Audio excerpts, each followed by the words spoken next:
Well, as I've said many, many times, and I mean it, I think the United States, our foreign policy establishment has been very foolish and has hurt the United States very badly by trying to isolate Russia. They haven't isolated Russia. They've just driven Russia to China into a close relationship with India and this region, the Middle East. It's been terrible for the United States. So I'm strongly in favor of engaging with Russia as soon as possible on a deep level. So there's that. But I would also say what you already know, since you're from a country in which people negotiate when they buy things, that there's an opening bid and there's the real bid.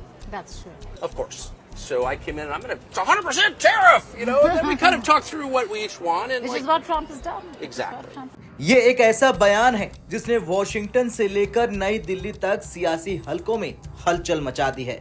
दरअसल ये है America के मशहूर और बेबाक TV host रहे Tucker Carlson, जिन्होंने साफ शब्दों में कहा कि भारत अब महाशक्ति है, उस पर कोई शर्तें नहीं थोप सकता है।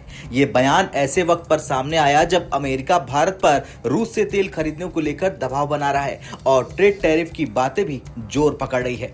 दरअसल इंडिया टुडे ग्लोबल से बातचीत में टकर कार्लसन ने कहा कि अमेरिका आज भी 25 साल पुरानी विदेश नीति के चश्मे से भारत को देख रहा है, जबकि हकीकत यह है कि ये 1990 या 2000 वाला भारत नहीं है। ये दुनिया की 5वीं सबसे बड़ी अर्थव्यवस्था है और जल्द तीसरी सबसे बड़ी बनने की राह पर आगे बढ़ चुका है। अब टकर ने आगे क्या कुछ कहा, आप खुद ध्यान से सुनिए। Well, as I've said many, many times, and I mean it, I think the United States, our foreign policy establishment has been very foolish and has hurt the United States very badly by trying to isolate Russia. They haven't isolated Russia. They've just driven Russia to China into a close relationship with India and this region, the Middle East. It's been terrible for the United States. So I'm strongly in favor of engaging with Russia as soon as possible on a deep level. So there's that. But I would also say what you already know, since you're from a country in which people negotiate when they buy things, that there's an opening bid and there's the real bid.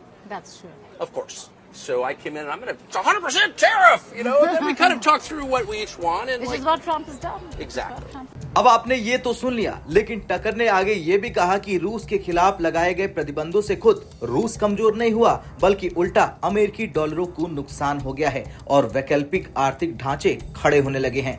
उनका कहना है कि रूस को अलग थलग करने की कोशिश ने उसे चीन, भारत और मिडिल ईस्ट के करीब और धकेल दिया है। अब आगे उन्होंने क्या कुछ कहा, जरा ध्यान से सुनिए। I really think it's, as I've said, it's in the. First of all, you've got to have a deal with Russia, with China and India.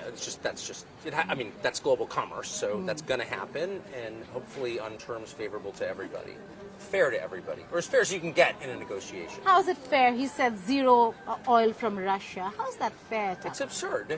It's Isn't absurd. it? Why would the United States be at war with Russia? Why? And why should United States And they're engaging even Russia. dictate? Okay. They're engaging Russia Joe Biden- in Abu Dhabi tomorrow. Joe Biden started a war with Russia. He wanted a war with Russia. I have no idea why. खैर टकर ने पूर्व राष्ट्रपति Joe Biden की रूस नीति को America के लिए नुकसानदेह बताया। वहीं डोनाल्ड ट्रंप की टैरिफ नीति को उन्होंने सजा नहीं, बातचीत की रणनीति कहा। उनका कहना था कि पहले ऊंची बोली लगती थी, फिर असली सौदा होता था। खैर कुल मिलाकर टकर कार्लसन का ये बयान सिर्फ एक इंटरव्यू नहीं, बल्कि बदलती वैश्विक राजनीति की स्वीकारोक्ति है। भारत अब नीति मानने वाला देश नहीं, नीति तय करने वाला देश बन चुका है और दुनिया को अब इसे उसी नजर से देखना होगा। आदेश देने का दौर खत्म हो चुका है और बातचीत का युग शुरू हो चुका है।